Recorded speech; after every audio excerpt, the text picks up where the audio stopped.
noite, a fim de nos concentrarmos nas palavras que serão ditas essa noite. Ave Maria, cheia de graças, o Senhor é convosco. Bendito sois vós entre as mulheres, e bendito é o fruto do vosso ventre, Jesus. Santa Maria, Mãe de Jesus, rogai por nós, pecadores, agora e na hora do nosso desencarne.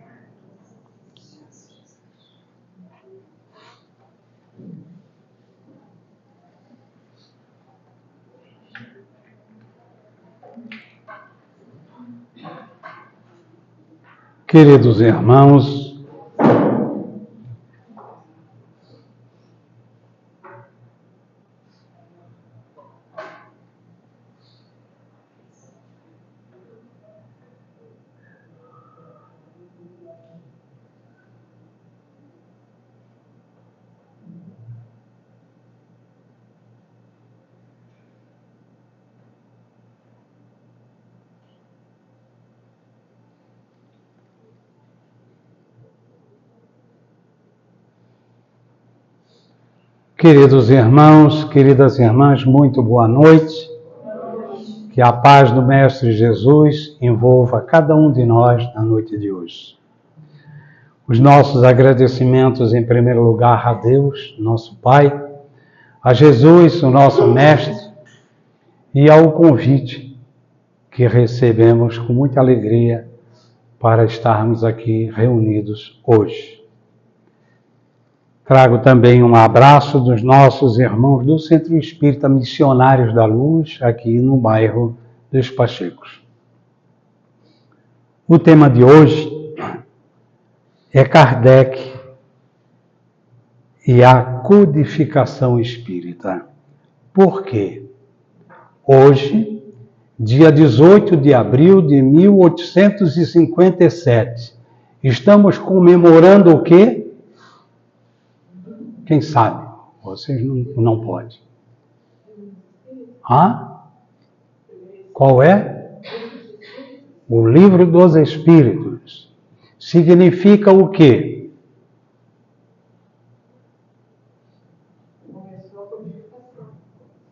Isso. Então, meus irmãos, nós, os frequentadores, não têm obrigação nenhuma de saber, né? Mas nós que trabalhamos e que nos consideramos espíritas dentro do movimento, temos esse dever, né? De saber que hoje comemora-se o aniversário da doutrina espírita. E o aniversariante é o Livro dos Espíritos, né? O Livro dos Espíritos. Este livro hoje está completando 168 anos. Tá? Então, meus irmãos, nós devemos honrá-lo com muito amor, essa bênção que Deus colocou em nossas mãos, que é a terceira revelação anunciada por Jesus.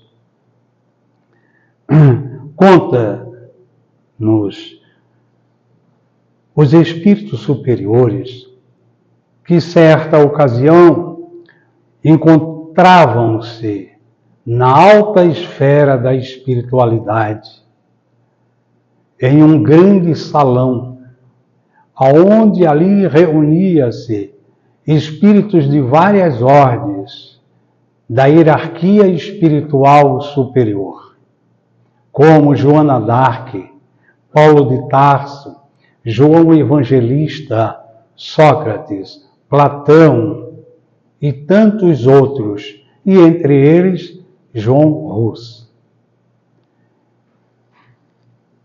E o canto dos anjos, dos espíritos celestiais, ali cantando hinos de louvores. E, em determinado momento, surge aquele espírito mais elevado no meio de todos. Esse espírito nada mais era do que Jesus.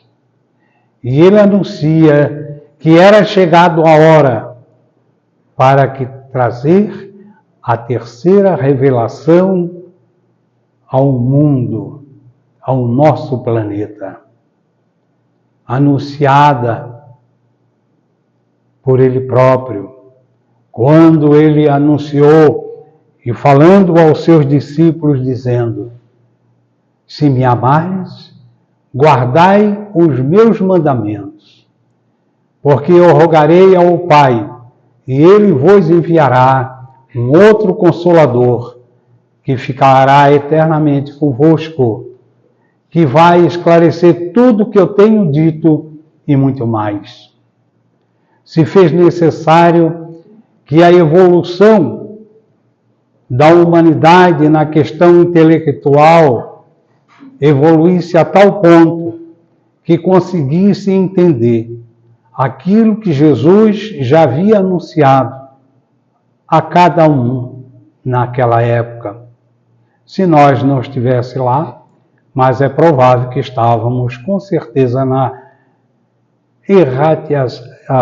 erraticidade, como espírito, esperando a oportunidade do nosso reencarne. Então, em 1857, vem a terceira revelação anunciada por Jesus.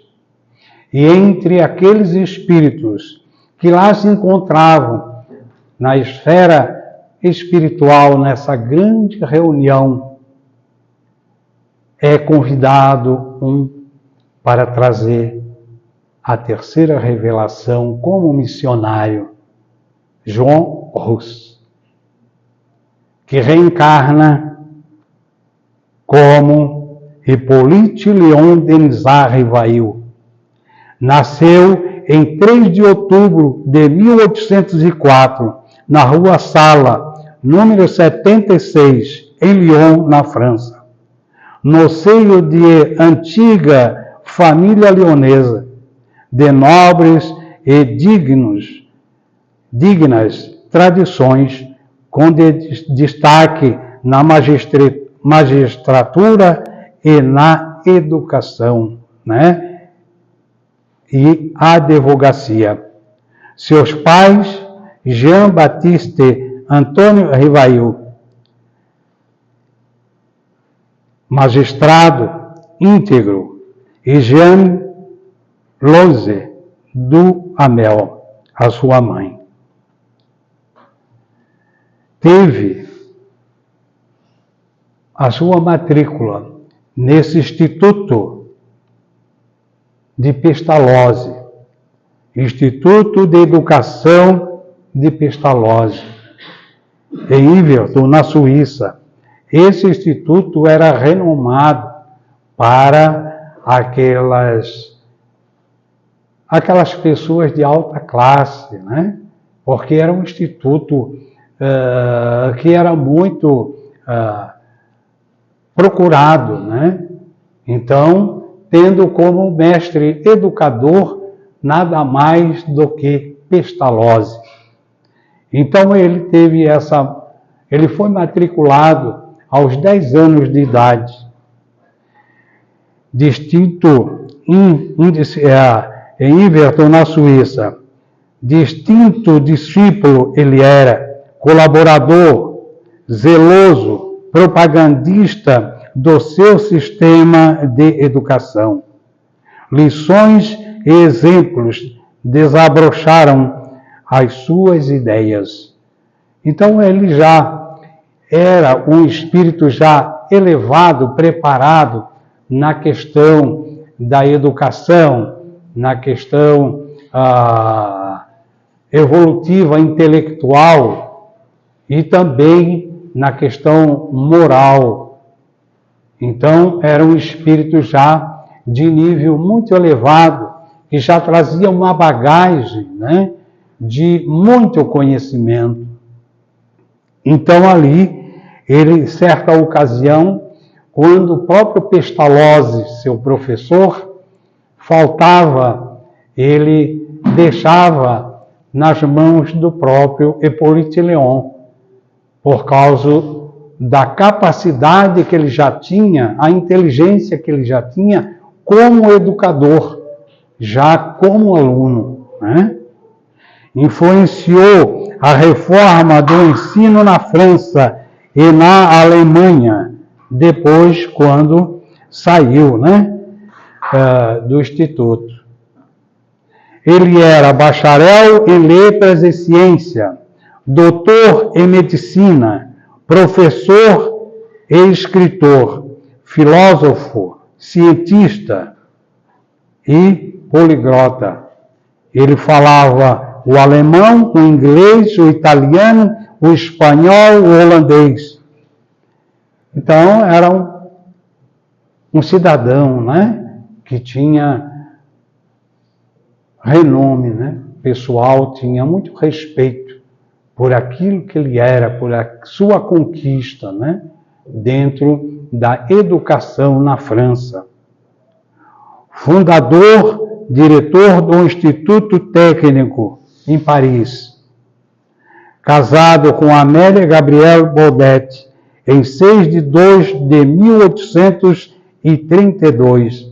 Esta companheira dele, que ele chamava a minha doce Gabi, carinhosamente, era uma companheira que vivia no lado dele, dando todo o apoio, todo na codificação espírita, ela estava presente nas horas difíceis que ele passou, ali estava a doce Gabi. Quem assistiu o filme Kardec já sabe, tem uma noção como se dava o procedimento, como é que era esta companheira dele, né, durante a sua missão aqui como codificador da doutrina espírita. Admiravelmente preparado para desempenhar e fazer triunfar a futura tarefa. Trabalhos justamente apreciados que era dele, né? Financeiramente equilibradas pelo esforço perseverante. Poderia viver tranquilamente, sem precisar se envolver com nada, porque ele tinha já uma vida estável, né? Então ele era uma pessoa que era muito procurado na área da educação, em todas as áreas, né? Sua missão o chamava, tarefa mais valiosa que o imortalizaria, que era, até então, era o Hippolyte Léon de Nizar-Rivail, o professor, o pedagogo, o cientista, né? O escritor. Até aí ele não tinha nenhum conhecimento do que era a doutrina espírita, do que era a questão do espírito, da vida após a morte. Ele era simplesmente um estudioso, nada mais do que isso. E aí veio os convites para ele, quando chamaram a atenção dele os magnetizadores, porque ele era um estudioso do magnetismo. Então, o senhor Fortier era um grande amigo dele e também fazia o trabalho de magnetismo. Foi uma parte também desses estudos, do qual favoreceu muito o Kardec ao estudo do qual ele imprimiu depois a doutrina espírita. Então, o senhor Fortier, né, diz para ele, eis aqui uma coisa que é bem mais extraordinária. Não somente se faz girar uma mesa, magnetizando-a, mas fazê-la falar. Interroga-se a mesa e ela responde. E ele responde para o senhor Fortier: só acreditarei quando vir, porque me prove que uma mesa tem cérebro para pensar e nervo para sentir. Caso contrário, na nossa linguagem, né? Não acreditarei. Até que ela se torne sonâmbula, né? Então ela dê uma comunicação. Porque um móvel, isso aqui é matéria morta. Não tem como responder, né? Então, na época, esse processo era uma coqueluche na época, era uma diversão, né? Na sociedade parisiense, a diversão era preferida, nesse caso, para ver as mesas, cadeiras, os móveis se levantar. É como se nós estivéssemos aqui, nós sentasse sobre as laterais e todos esses bancos, cadeiras, os móveis aqui, começassem a flutuar e também a responder. Então isso era uma coisa assim que eles faziam muita questão, os curiosos, céticos, que não tinham nenhum conhecimento, né? Então, aqui tem, nessa parte do qual a médium Eusápia Paladino, né? Na residência do senhor Camille Flammarion, então, em 25 de 11 de 1898. Então, se presenciou cenas como essa, como as cadeiras flutuando, inclusive um bandolim também, através da médium Eusápia Paladino. Então, tudo isso era um efeito de uma causa. E essa causa era uma causa inteligente. E essa causa inteligente eram os espíritos, do qual usavam o ectoplasma da médium e deles que ali se encontravam no meio para fazer este movimento. Tá? São a mediunidade de efeitos físicos, fenômenos de efeitos físicos, que se faz necessário a atuação de um médium. Então, a Eusápia Paladino era uma médium de efeitos físicos, favorecendo esses fenômenos.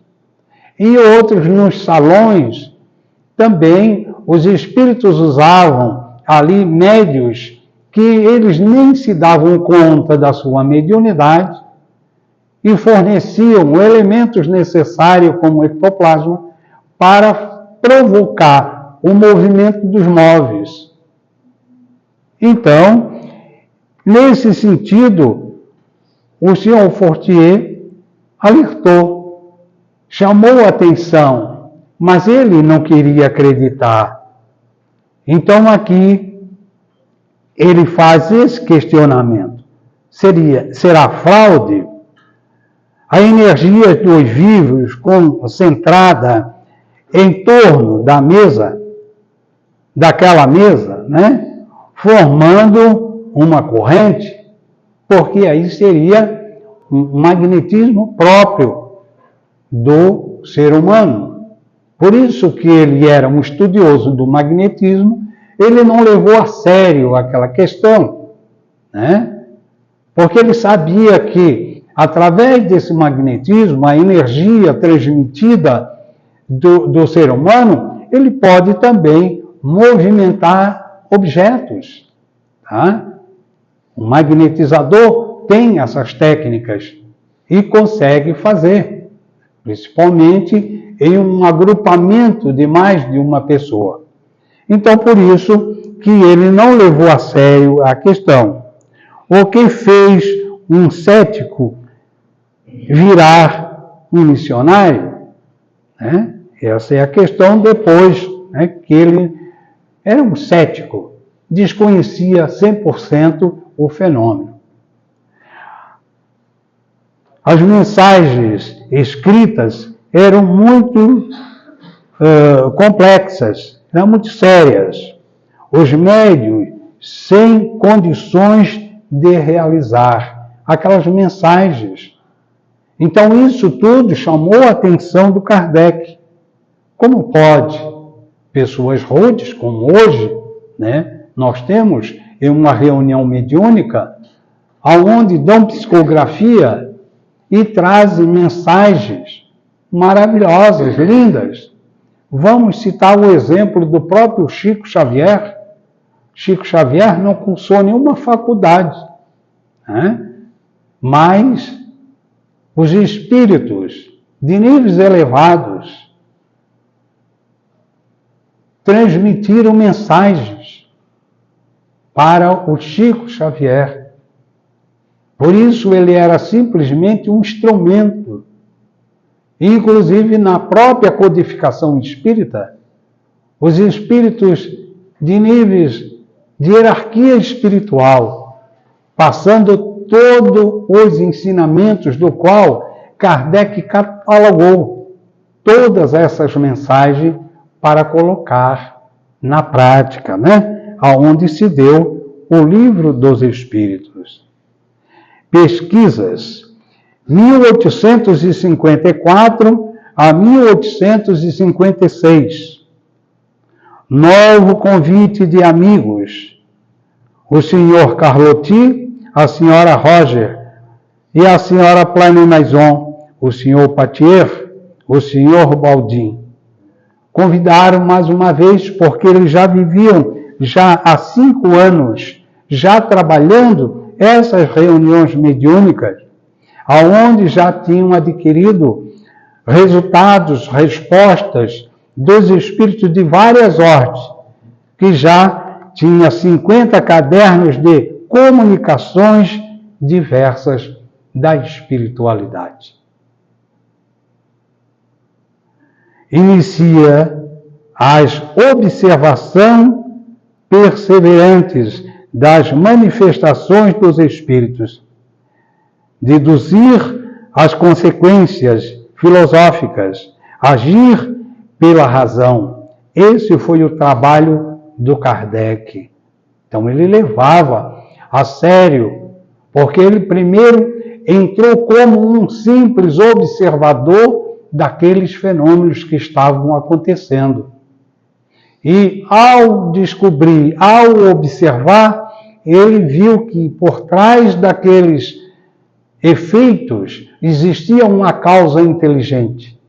E esta causa inteligente era justamente os espíritos comunicando ali naquele meio, trazendo mensagem de diversas ordens, como no campo da ciência, da física, da química, de todas as áreas da educação. Então, aquilo ali, ele como estudioso, ali chamou a atenção para que ele aprofundasse estes assuntos, né? Por sua inteligência e alta capacidade de discernimento, constatou a seriedade dos fenômenos, movimento das mesas, pancadas, a escrita rústica nas ardósias, passou a estudá-lo profundamente. Então, naquela época, no nosso tempo, né, da minha idade para baixo, sabe o que é o estudo na ardósia, porque no colégio antes tinha as ardósias, né? Era uma pedrinha, né, do qual ele era escrito. E as comunicações, na época, as primeiras, eram muito rudes, através de cestinhas, do qual os espíritos solicitavam que colocassem um lápis sobre a cesta e os médios ali concentrados no contorno da mesa. Essa seria uma psicografia direta dos próprios espíritos sobre a cestinha. Mas antes era a comunicação através das pancadas, do qual era denominado a tipologia. Uma pancada, uma letra. Duas pancadas, duas letras. E assim formavam todo o alfabeto para discernir a mensagem dos Espíritos, como se deu com as irmãs Fox antes, em 1848, em Huddersfield. Então ali os fenômenos já começaram a se repetir com muita intensidade, a tal ponto quando depois as mesas girantes nos salões do qual nós falamos, né? Impelido ao misticismo, ou seja, este desafio do misticismo, a busca do conhecimento, né? A crença na existência de uma realidade sobrenatural. Este é o misticismo, o misticista. Então, a crença em uma coisa, numa realidade, ou seja, buscar acreditar, mas este acreditar, ele tem que fazer sérias observações, como ele coloca. Observar, comparar, julgar. Método da experimentação. Esse era o trabalho do Kardec. Dos efeitos, ele remontava a causa. Ele não deixava se levar por coisas pré-concebidas, sem ter o crivo da razão. Por isso que ele buscava a causa de todos os efeitos. Em todos os efeitos se faz necessário buscar a causa. Por isso que às vezes as pessoas acreditam em determinadas coisas que não têm sentido. Então ele crê porque crê, mas ele não busca a razão por que ele crê. Isso aí também é fruto de uma fé vacilante, porque a fé raciocinada ela é focada em cima da razão, em cima de conhecimento. Então não devemos acreditar numa coisa pré-concebida, antecipada, né? Então o trabalho de Kardec, ele usou a sua metodologia de ensino desde do seu início em Yverdon, na Suíça, no estudo com Pestalozzi. A educação, a observação metódica, o juízo reto que nós temos que ter para não ser como uma marionete, como um joguete, né? Ora é isso aí, ora é aquilo ali, um diz uma coisa, ele acredita, outro diz outra coisa, ele acredita. E isto nós devemos fazer uma autoanálise daquilo que somos informados, para não nos deixar levar por coisas vulgares, né? A codificação espírita, no século XIX. Mundo em transformação.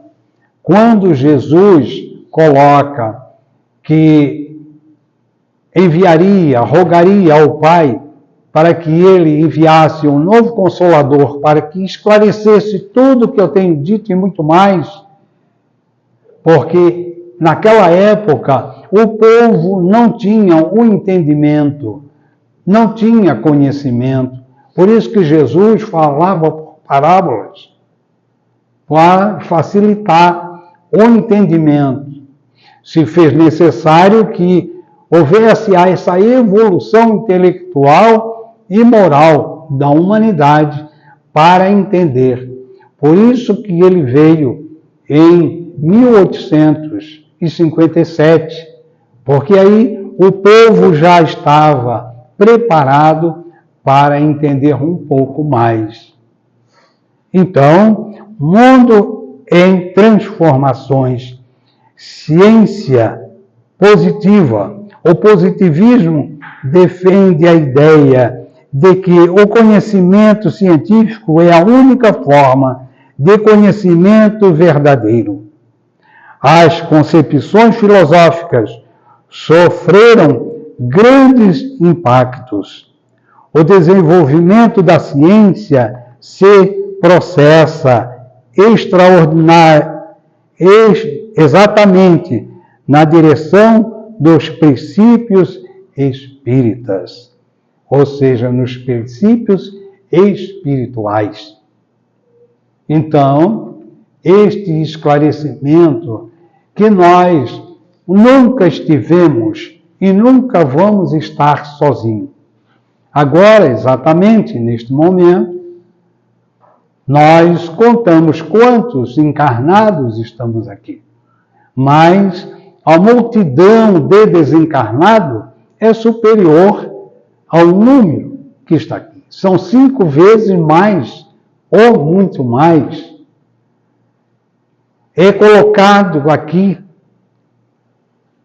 aparelhos espirituais, do qual eles estão focando esta palestra, estão tirando proveito da energia do qual vocês estão emitindo a mim e à espiritualidade, para direcionar as colônias espirituais, aonde espíritos mais inferiorizados na questão evolutiva, que ainda não entende, tem dificuldade de entender o qual eles se encontram naquela situação, para que eles aprendam, para que eles tenham uma luz melhor deste entendimento. Por isso que o Centro Espírita tem este compromisso, essa responsabilidade na questão dessa ciência espírita, e vai nos trazer que o mundo não é verdadeiro, o mundo não é um material, e sim o espiritual. Que o mundo material é simplesmente uma escola, é uma prisão, é um hospital, do qual nós aqui nos encontramos temporariamente. O Espiritismo é uma doutrina definida por Allan Kardec como sendo a ciência que trata da origem, da natureza, do destino dos espíritos, das relações entre o mundo corpóreo e o mundo espiritual, que eu acabei de dizer. Nós temos diariamente, 24 horas por dia, uma multidão de irmãos desencarnados junto de nós, vibrando e atuando de acordo com o nosso pensamento, com as nossas atitudes, essa comunicabilidade dos espíritos entre o mundo espiritual e o mundo físico.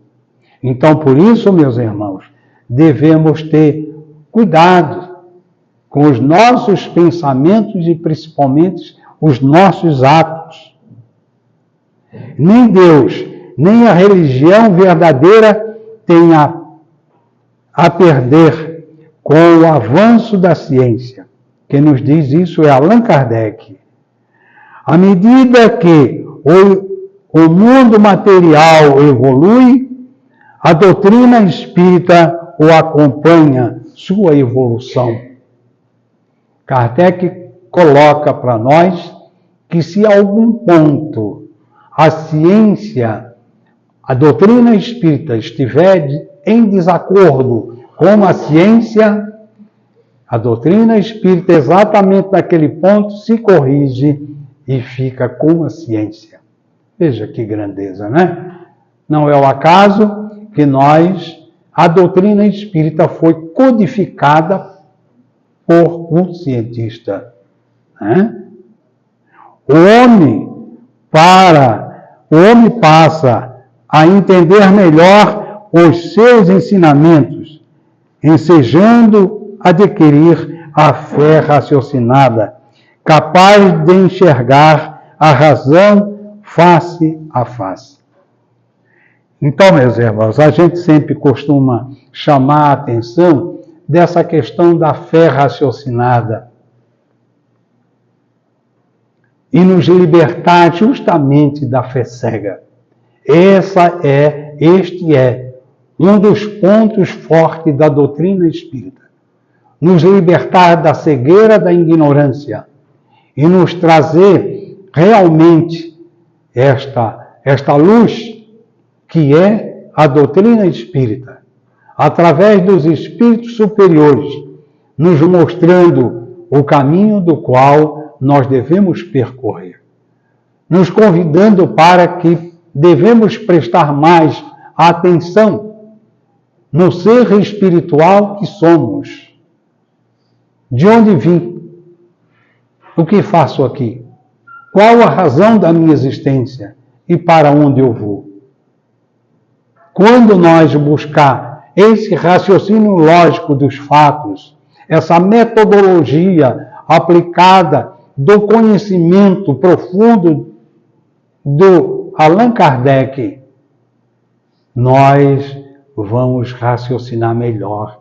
Vamos nos libertar dessa cegueira que nos chama a atenção de uma fé cega. E aí passamos a ter uma fé raciocinada, crendo e tendo certeza na vida futura, porque a vida futura é a vida do qual nós vamos chegar, que é a vida e o mundo espiritual. Mas isso depende de cada um de nós. O Evangelho de Jesus, na obra kardeciana, manancial de reflexão necessária à humanização, qualificação e espiritualização do ser humano. Este é a nossa bússola, é o Evangelho de Jesus, né? Está aqui nas nossas mãos. Nós temos aqui o Livro dos Espíritos, filosofia e conhecimento, ciência, e aqui nós temos a base fundamentada para nós percorrer nos ensinamentos de Jesus. Por isso, a doutrina espírita tem o seu tripé: ciência, filosofia com consequências religiosas. Ciência e filosofia está aqui. Religião está aqui. Então, quando nós primeiro entender o que está na nossa mão, o Pentateuco espírita, o que é doutrina espírita, o que Kardec trabalhou nessa codificação, orientado pelos espíritos de níveis elevados, para trazer para nós a terceira revelação anunciada pelo próprio Cristo, nós devemos primeiro estudar, para depois entender o que Jesus trouxe para nós. Então, meus irmãos, vamos nos libertar dessa cegueira, porque a luz está nas nossas mãos. Vamos deixar de andar em trevas da ignorância, fazendo barbaridade. Muitos dizem que o mundo é este. Depois desse não tem mais nada. A vida é só uma só. Então, por isso, vamos aproveitar ao máximo aqui. Porque depois de morto, nenhum deles vem dizer como é que é no lado de lá. E eu convido a eles, a esses céticos, para participar dos estudos espírita dentro da casa espírita. E participar de uma reunião mediúnica, porque aí vão entender quando os seus entes queridos, ou seus amigos, ou espíritos que vêm com grandes sofrimentos, ou não, trazendo mensagem do que é o mundo espírita, o nosso verdadeiro mundo, trazendo as suas mensagens para nós. Cristianismo restaurado, porque até então foi deturpado. Então, o cristianismo restaurado, é esse o objetivo do qual está nas nossas mãos a terceira revelação. Aperfeiçoando almas e renovando a vida na terra para a vitória do bem. Sobre a ésde do Cristo. Quem nos diz isso é Emmanuel. a humanidade da era cristã. Aqui nós temos as 3 revelações, né? Como vocês estão vendo, Moisés, a missão de justiça. Depois temos a segunda, Jesus, o Cristo, o Evangelho de amor. E hoje nós temos a doutrina espírita, o cristianismo redivivo, tarefa da verdade, e que está em nossas mãos. Ela não está designada a nenhum ser, especificamente como foi em Moisés e como foi no Cristo, e sim em toda a humanidade, através da mediunidade. A mediunidade é inerente a todos nós, mas existe o médium ostensivo, aquele que é o psicógrafo, o sensitivo, aquele que é o vidente, o audiente, o psicofônico e várias faculdades. Então, esses espíritos vêm trazer para nós a realidade da vida, que é espiritual, através da ciência espírita. O Livro dos Espíritos, Princípios da Doutrina Espírita, Tratado de Filosofia Espiritualista, Introdução, Prolegômenos e 4 partes. É isso que divide-se o Livro dos Espíritos em 4 partes. Tá?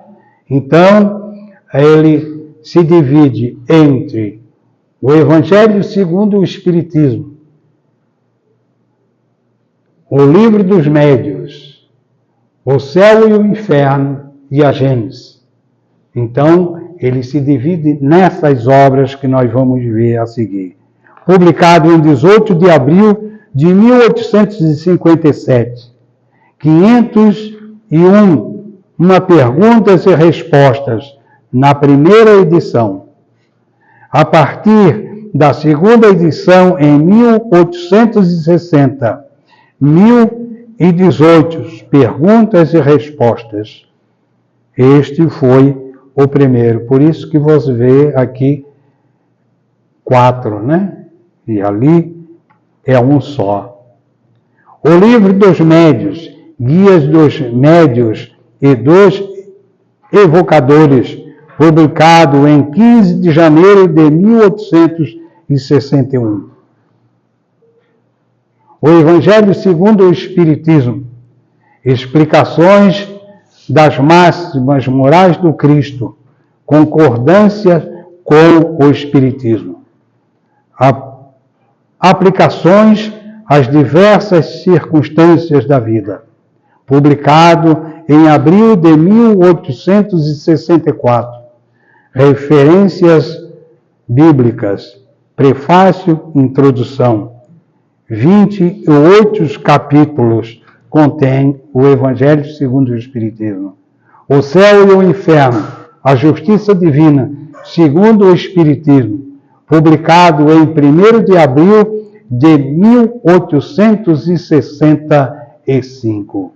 Estamos hoje completando este ano 160 anos de o livro O Céu ou Inferno. Então, mais uma data comemorativa este ano a esta grandiosa obra que está aqui na tribuna. A Gênese, os milagres e as predições segundo o Espiritismo, publicado em janeiro de 1868. Ela se divide também em 3 partes. As consequências do Espiritismo se resumem em melhorar o homem e, por consequente, torná-lo menos infelizes, pela prática da mais pura moral evangélica, que nos diz é Emmanuel. Esse é o objetivo. Jesus a porta, Kardec a chave. Quem nos diz também é Emmanuel, né? Sabedoria, fortaleza, Jesus Cristo. É a porta de entrada para o entendimento do ser humano. Allan Kardec, direção, sentido. É a chave dessa porta. Metodologia para se ligar com as questões humanas. Estudamos assim as lições do Divino Mestre e aprendamos na prática de cada dia. Então, estudamos, meus irmãos. Reúnam, pelo menos, uma vez na semana, 30 minutos, dentro do seu lar. Reúna a sua família e faça o Evangelho no lar.